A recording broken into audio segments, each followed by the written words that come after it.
Hello friends, welcome back to my channel Earth Mom Dehradun. मैं हूं ज्योति और वेलकम है आप सभी का मेरे चैनल पे। चैनल में नए हैं तो प्लीज़ चैनल को सब्सक्राइब करें, वीडियो पसंद आई तो लाइक ज़रूर करें, बेल नोटिफिकेशन हिट कर दें ताकि मेरे आने वाली हर वीडियो को नोटिफिकेशन आप सभी को मिल जाए। इसी के साथ आज का रिएक्शन वीडियो शुरू करते हैं। तो आज मुझे वीडियो बनाने से पहले ही हंसी आ रही, क्योंकि कॉन्टेंट ही कुछ मैंने ऐसा देख लिया जिसे देख के मुझे हंसी भी आई। लेकिन हंसी के साथ साथ अगर गहराई से उस बारे में बात की जाए या सोचा जाए तो बहुत कुछ अंदर आपको देखने और समझने को मिलेगा। तो जी हाँ, मैं बात कर रही हूँ लखनीत व्लॉग्स की।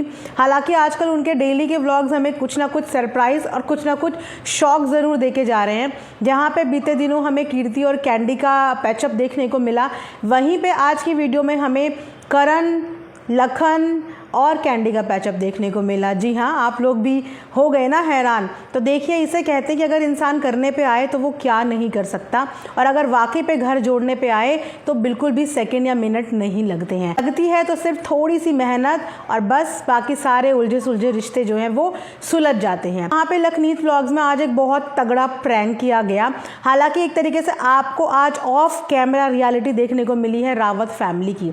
जी हाँ, रावत फैमिली की ऑफ कैमरा रियलिटी जो कंट्रोवर्शियल सिचुएशन के दौरान हमें बहुत अजीबोगरीब हालात में दिखी, लेकिन जब आज हमने वो ऑफ कैमरा रियलिटी दिखी तो उसे देख के हमें ये तो समझ में आ गया कि पेरेंट्स और बच्चों के बीच में चाहे कितने भी डिस्प्यूट या कितनी भी प्रॉब्लम क्रिएट हो जाए, ना तो पेरेंट्स बच्चों पे अपना हक समझना छोड़ते हैं, ना ही बच्चे पेरेंट्स पे अपना हक समझना छोड़ते हैं।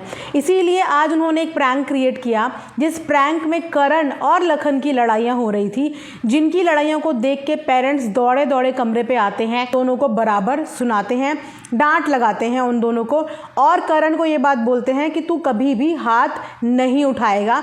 वहीं पे लखन को भी सुनाया जाता है बहुत कुछ।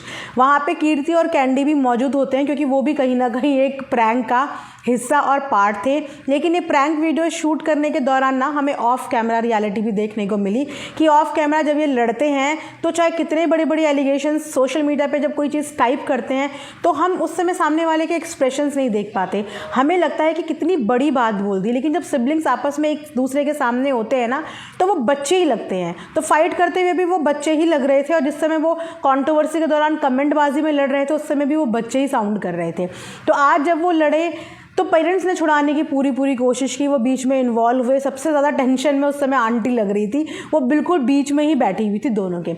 लेकिन सबसे ज़्यादा स्ट्रेंज बात तब हुई जैसे अंकल को ये पता चला या आंटी को ये पता चला कि ये एक प्रैंक वीडियो शूट हो रही है।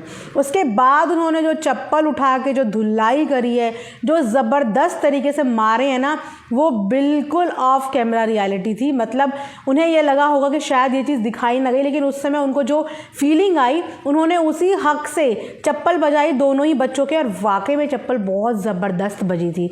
उसके साथ साथ जो कीर्ति के भी यहाँ पे लगा था वो भी आप देख सकते हो कि वो भी बिल्कुल रियल था। तो कोई ये चीज़ नहीं बोल सकता कि वो प्रैंक जो था वो स्क्रिप्टेड था, क्योंकि वो प्रैंक बिल्कुल नेचुरल ही लग रहा था। तो वहाँ पे देख के ये तो समझ में आ गया कि येस, फैमिली में बहुत कुछ सेटल हो गया है। इसीलिए इतने हक से अंकल ने दोनों बच्चों के चप्पल भी बजाई, और इसीलिए इतने हक से दोनों बच्चे आपस में लड़ रहे थे। पूरा एक प्रैंक एग्जीक्यूट किया, और उस प्रैंक में पार्टिसिपेट किया सैंडी ने भी, करण ने भी। मतलब ऑलमोस्ट फैमिली पूरी एक हो चुकी है। बस दो लोग फैमिली के बच्चे हैं, एक तो छोटे भैया क्योंकि वो यहाँ पे मौजूद ही नहीं है, और दूसरे हैं अभी नीतू जो कि अपना टाइम ले रही है। सूनर और लेटर थोड़े दिन में वो भी फैमिली के साथ आई जाएगी, देखने को मिली जाएगी। तो यहाँ से हमें फैमिली का वो बॉन्ड देखने को मिला जो ऑफ कैमरा रियलिटी बहुत सारी ऑडियंस ने आज से पहले कभी देखी नहीं होगी। लेकिन ये सब चीज़ें क्यों हो रही हैं? ये सब चीज़ें इसीलिए हो रही हैं क्योंकि कीर्ति दीदी की शादी है, और बहुत अच्छी बात है कि इस चीज़ का रियलाइजेशन घर के एक एक मेंबर को हो गया है कि शादी कोई छोटी मोटी बात नहीं होती, एक बहुत बड़ा इवेंट होता है एक लड़की के लिए, एक बहुत बड़ा सपना होता है। वहाँ पे बीते दिनों कंट्रोवर्सी के दौरान कीर्ति दीदी को ऐसा लगा था कि शायद मेरी शादी में बहुत कुछ चीज़ें मिसिंग होंगी, लेकिन जैसे ही फैमिली के सब लोग साथ बैठे, सब ने एक दूसरे के साथ इमोशंस शेयर करे होंगे, तो वहाँ पे सब ने इस चीज़ को अंडरस्टैंड करा। सब ने मतलब सब ने टोटल मिला के, चाहे वो सैंडी हो चाहे वो कोई भी हो, सब ने इस चीज़ को अंडरस्टैंड किया, और अपनी तरफ से वो जितना स्पेशल फील करवा सकते हैं कीर्ति दी को उतना ही स्पेशल फील कराए हैं। हैं। वहीं पे तारीफ़ के काबिल बिल्कुल कीर्ति दीदी भी है कि बीते दिनों जो कुछ भी उनके साथ या जो कुछ भी उनको कमेंटबाजी की गई, अब वो इतनी नॉर्मल है, सबके साथ हंस रही हैं, बोल रही हैं, इनफैक्ट सबकी वीडियोज़ में भी आ रही हैं, पूरा पार्टिसिपेशन दिखा रही हैं। तो इसे कहते हैं दरिया दिली कि उन्होंने भी बहुत अच्छा दिल दिखाया। तभी कहते हैं कि झुकना भी चाहिए और माफ़ी मांगनी भी आनी चाहिए और माफ़ करना भी आना चाहिए। तो ये एक बहुत अच्छा एग्जाम्पल सेट किया है। आई होप कि ये सब चीज़ें ऐसे ही चलती, लेकिन उसके अलावा सबसे इंपॉर्टेंट बात ये करनी है। उसके बाद बात करते हैं प्रैंक के सेकंड पार्ट की तरफ, यानी कि मोस्ट इम्पॉर्टेंट पार्ट की तरफ, क्योंकि अभी तक सभी ने नीतू को रियल लाइफ में देखा है, कैमरे के सामने देखा है, व्लॉग करते हुए देखा है, लेकिन आज नीतू की भी ऑफ कैमरा रियलिटी सबके सामने आई है, जहाँ पे नीतू के साथ भी लखन ने सेम प्रैंक किया था। वो बहुत गुस्से में वहाँ पे कार में बैठा था, कैमरे वगैरह सेट किए, नीतू आई। सबसे पहली बात तो मुझे ये बहुत अच्छी लगी उसकी कि वो बिल्कुल हबड़ा तबड़ी में हल्ले मचाते हुए या बिल्कुल पैनिक सिचुएशन में नहीं आई। वो बहुत कामली आई और उसने पूरी बात सुनी, और पूरी बात सुनने के बाद भी उसने एक भी भड़काऊ कमेंट्स अपनी फैमिली के लिए नहीं कहे। वो ज़्यादातर लखन को ही समझा रही थी, उन्हीं को समझाने की कोशिश कर रही थी कि तुम्हें क्या ज़रूरत थी बोलने की, तुम इग्नोर क्यों नहीं करते हो, तुमने रिवर्ट क्यों करा, घर वाले भी तो तुम्हारे अपने हैं, वो तुम्हारा छोटा भाई है, तुमने छोटे भाई पे हाथ क्यों उठाया। जबकि इस कंट्रोवर्सी के दौरान नीतू को बहुत तरीके से जज करा लोगों ने, बहुत नेगेटिव भी बोला बहुत लोगों ने, लेकिन आज उसकी ऑफ कैमरा रियलिटी देख के उसको इतना प्रेस कर रही है ऑडियंस, पूरा कमेंट सेक्शन उनकी तारीफ़ से भरा है कि बहू ऐसी होती है। बीवी होने के साथ साथ उन्होंने आज एक बहू होने का फ़र्ज़ भी निभाया, भले ही वो एक प्रैंक वीडियो थी, लेकिन ये सोसाइटी के लिए एक बहुत अच्छा मैसेज है कि जब भी बात घर की आती है तो कभी भी ऐसे भड़काऊ स्टेटमेंट से घर वालों को और दूर नहीं करना चाहिए। इनफैक्ट उस टाइम पे बहुत कामली और बहुत समझदारी से अपने एक एक स्टेटमेंट पे ध्यान देना चाहिए, क्योंकि मान लो लखन ऑलरेडी नाराज़ होते और यहाँ से अगर नीतू के भी नाराज़गी भरे हुए बातें वो सुनते तो कभी भी रिश्ता जुड़ नहीं सकता।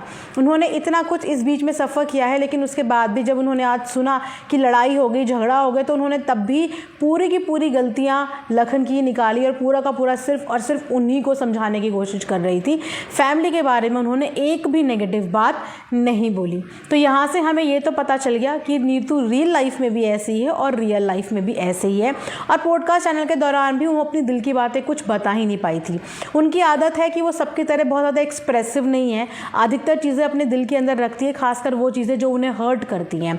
कभी भी किसी भी लड़ाई में वो जवाब देना ज़रूरी नहीं समझती, और ऐसे इंसान दिखाते दुनिया को हैं कि हम बहुत स्ट्रॉन्ग हैं, लेकिन अगर देखा जाए तो वही इंसान दिल के बहुत कमज़ोर होते हैं। क्योंकि जो इंसान मुंह से अपनी बातें बोल देते हैं ना, वो कहीं ना कहीं फ्री हो जाते हैं कि गुस्सा आया मुंह से बोल दिया, लेकिन जो दिल में चीज़ें लेके बैठे होते हैं ना, वो कहीं ना कहीं अपने आप को ही हार्म करते रहते हैं। हालांकि नीतू ने अपना ये नेचर भी बताया कि उनका जो ये नेचर है ये उनके पापा की तरह है। उनके पापा भी इसी नेचर के थे, जब उन्हें कोई बात बुरी लगती थी, अच्छी नहीं लगती थी, तो वो उस बात से दूर हो जाते थे और अपने आप को अलग चीज़ों में डाइवर्ट कर देते थे। तो अक्सर आपने देखा होगा कि जिस समय नीतू ज़्यादा टेंशन में होती है या ज़्यादा परेशान होती है, उस समय वो और ज़्यादा वर्कहॉलिक हो जाती है, वो और ज़्यादा अपने काम पे ध्यान देती है। इसका रीज़न सिर्फ इतना होता है कि ताकि वो उस साइड से बिल्कुल हट जाए और अपने आप को बिल्कुल पॉजिटिव करके डाइवर्ट कर पाए। और यही कुछ लेसन वो यहाँ पे लखन को भी समझा रही थी। और पीछे उनकी सिस्टर बैठी थी, लेकिन सिस्टर होने के बाद भी मतलब उन्होंने बिल्कुल भी लखन का फेवर या हाँ में हाँ नहीं मिलाई। उन्होंने भी नीतू का सपोर्ट किया और यही बोला कि भैया वो तुम्हारा छोटा भाई था, तुम्हें ऐसे मारपीट नहीं करनी चाहिए थी। तो ये एक बहुत अच्छा मैसेज था आज, और बहुत सारी बहुओं को इसी से सीखने को मिलता है कि सिचुएशन चाहे कुछ भी हो, अगर घर में कभी इस तरीके के लड़ाई झगड़े हों तो आपको हमेशा समझदारी के साथ ही काम लेना चाहिए, इसी तरीके से समझाना चाहिए। ऐसी कोई बात नहीं करनी चाहिए जिस वजह से घर में और दूरियां डेवलप हो जाए। तो यस, नीतू की ये सच्चाई देख के, आज उनका ये नेचर देख के ऑडियंस बहुत ज़्यादा प्राउड उन पे कर रहे हैं और वीडियो बहुत ज़्यादा पॉजिटिव था। वेल, आजकल इनकी सारी वीडियो ही पॉजिटिव आ रही है, जिससे ऑडियंस बेनतहा प्यार भी कर रही हैं और बस एक्साइटेड है कि कब अब शादी की डेट सबको पता चलेगी कि फाइनली शादी है कब। शादी है ये तो हम सुन ही रहे हैं, लेकिन शादी एग्जैक्टली कब है, डेट रिवील कब करेंगे, ये आने वाले टाइम पे पता चल जाएगा। तो जो भी अपडेट्स मेरे पास आएंगे मैं आप सबके साथ शेयर करूंगी। प्लीज़ इन्होंने चैनल को सब्सक्राइब नहीं किया है, चैनल को सब्सक्राइब कर दीजिए, वीडियो को लाइक कर दीजिए। Thanks for watching earth Mom Dehradun.